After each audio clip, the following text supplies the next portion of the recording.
In this section we're going to look at running between the wickets. The key thing from a strength and conditioning perspective is that you make sure that everything that you do with a player is relevant to him as a cricketer. Having said that, in this part of the game you have to marry developing athletic ability and specifically speed with the cricket element and the decision-making element. One without the other will end up in disaster outside in the middle. Take a single, they'll have to hurry. Lara's return hits the stumps, he's gone. A 0.25 of a second is about a yard in timing off the television, so the fact that if you're a yard out, a yard in can change a game, and that often is gauged around your turn speed, how you hold the bat when you run between wickets. So the little things can make quite a big difference. We're just going to look at Michael, who's going to run through, showing us an efficient bat position in his hand. The key focus here is when he starts running, look at the position of the bat and how he's holding the bat. He's cradling it so that he can get as close to a sprinter's running action. If this hand comes too far down the handle, when he comes to run the bat in, he's going to lose the length of a handle, which obviously could be the difference between being run out or staying in. Now you see that Michael moves naturally very well, he's relaxed. If you look at his legs and his feet as he accelerates away, what you'll notice is that his initial strides are fairly short and choppy. This is very similar to a sprinter exploding out of the blocks. This is where we link the cricketer to the athlete. Look also at the position of his head, which shows that he's trying to stay low, which enables him to accelerate. You will see after about 10-15 metres, his head starts to lift up. That's as he's starting to get up to maximum speed, rather like a sprinter in a 100-metre race will explode out of the blocks and gradually drift up. That's all well and good, but as you can see, it's slightly unlike a cricket situation. He's ready to go, so he's almost like a sprinter. So what I'm going to ask Michael to do now is play an imaginary drive and then try and get his bat into an efficient position and then show us the acceleration again. Well, there's just little facets of the game that everybody can improve. If you're running between the wickets, it's all little areas that we can improve, and we haven't played good one-day cricket, so it's areas that we definitely need to sort ourselves out in and try and get ahead of the game in them. What other things are key components for you to run quickly? Keeping my head as still as I can, staying relaxed, don't tense up. You just move more efficiently when you're relaxed. If your movements come a lot smoother, every fraction second will make a difference. What's a situation where it's very difficult as a batter to try and stay relaxed? Obviously in the height of the game, when you need so many runs off little overs, you've got a lot of other things you're thinking about, but if you can just keep it in the back of your mind for when you're running, it could make the difference between when you're coming back for that second and you just get in, the difference between you being in, out and in. So. Do you find when you work that quick single, do you find that can be quite hard to stay relaxed because obviously there might be a direct hit? What do you try and do to stay relaxed when you work that quick single? Just keep your focus really on where you're going. Make sure you go as straight as you can, don't zigzag down the wicket, keep your head still and weight going in the right direction. Hopefully if you've played a shot you'll anticipate the run there and so will the other guy, so you'll hopefully get in. If your head's still, you'll be in a balanced position. Much like your batting, the stiller you are, the more balanced you'll be, and when you're balanced you can run quicker and you can hit shots better when you're batting. Same in batting really. I believe that two types of turn are the most effective and efficient. One of them is almost like I would call a sprinter's turn, where you're almost jumping in the air to turn your body so that you are able to go from one direction into the other as quickly as possible. As I come into the line, I turn, get my feet almost aligned to go back in the other direction, and I explode out. A lot of other elite players do what I would call the half and half turn, which is as they come in to ground their bats, they get into almost exactly the same position, but this foot isn't completely round, it's slightly turned. Some guys like the feeling of sliding in low and driving out of this position. It also means it makes it easier to look at what's going on in that part of the field than if you're blocked off, perhaps being more comfortable looking at the other angles when you're making your decision making. What is a bad turn is if a player comes into the turn and they're too upright, therefore they haven't decelerated, and they end up just walking in and leaning in. Because all of a sudden, I've broken all of their momentum, I'm in a high body position, and to come out from that is very slow. So now we're going to look at the deceleration component. What I'd like you to look at is Michael's body position after his initial acceleration as he prepares for the turn. He stays low in the acceleration phase, but as he gets halfway down the wicket, he's already thinking about transferring his momentum and his speed back for the two.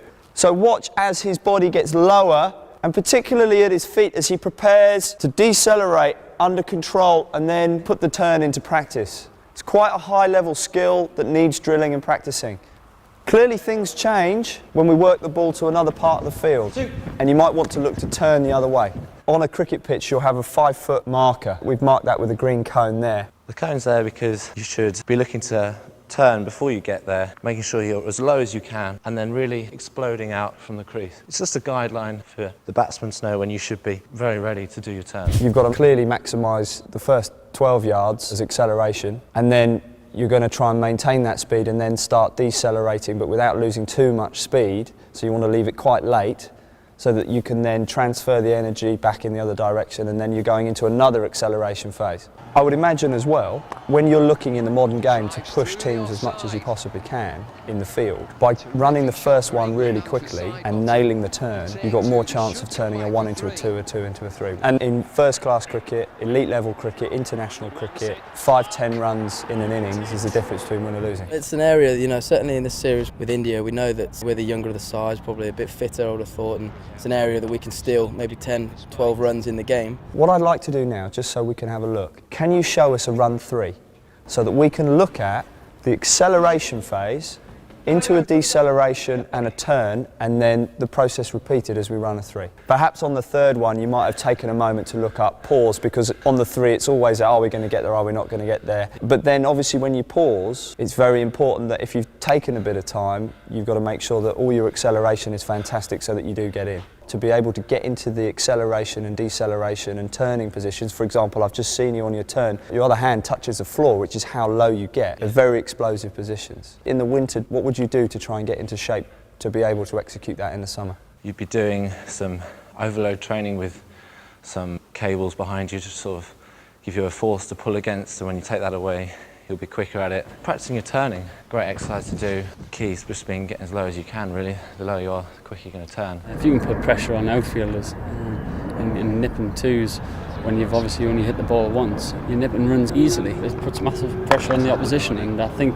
certainly turning is a key thing, and getting the techniques right and turning, because that is the key phase of running between the wickets. It's how quickly you can get in and out of that crease, and that can save you valuable time. I've marked out some cones. Michael's just going to work at short distances, starting off with the yellow cone, working to the first green cone, just working on a short distance, developing his turning. I would do this kind of work with a 7-8-year-old player. It can be fun, you can make it a competition, you can have lots of cones lined up in a row, but the important thing is if you do make it a competition that you make sure that you want high standards. You want the players to be turning efficiently.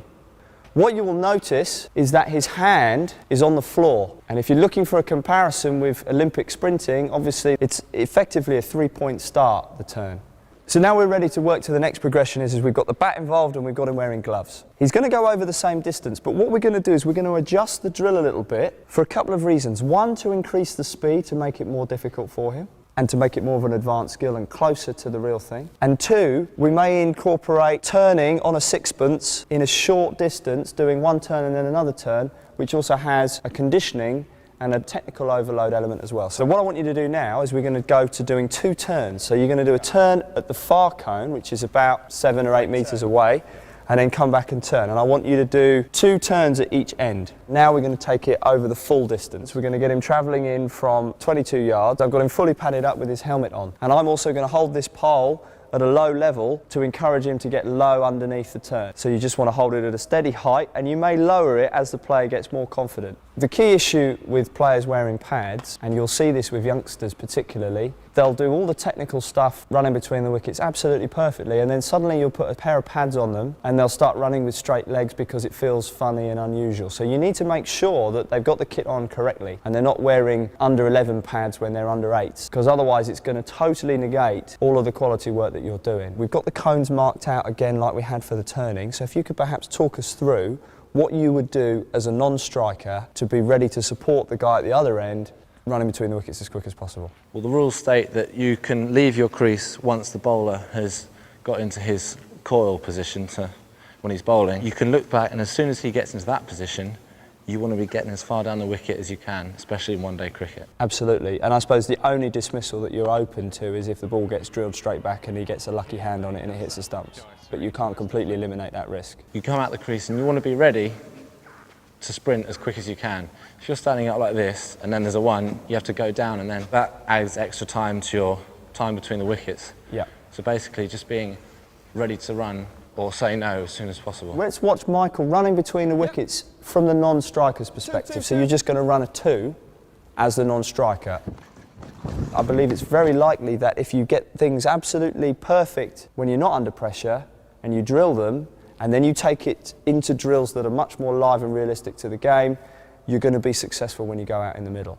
I still find it extraordinary how people don't know how long it takes them to run a 2, for example, or run a 3. If you ask a baseballer how long it takes them to run to first base, you'll know to the nearest decimal point, I guess. And that's something that I think should probably come into cricket. The key thing with all of this is that it's all well and good having theories on what is good technique or what isn't good technique, but it has to be backed up by empirical data and statistics which say if you do it this way, you're going to achieve this level of performance increment. Obviously, individuals are different, and some people are naturally very, very quick between the wickets. Some people are naturally very good at getting technically into a good turning position. In my experience, working with Sussex players, working on turning speed and working on the kind of technical stuff you've seen in the section today can take 2 to 3 tenths of a second off their run 3 time and can take 1 to 2 tenths of a second off their run 1 time. To put that into context, that's 2 to 3 tenths is almost 3/4 of a pitch length. That's a huge distance when you're talking about run-outs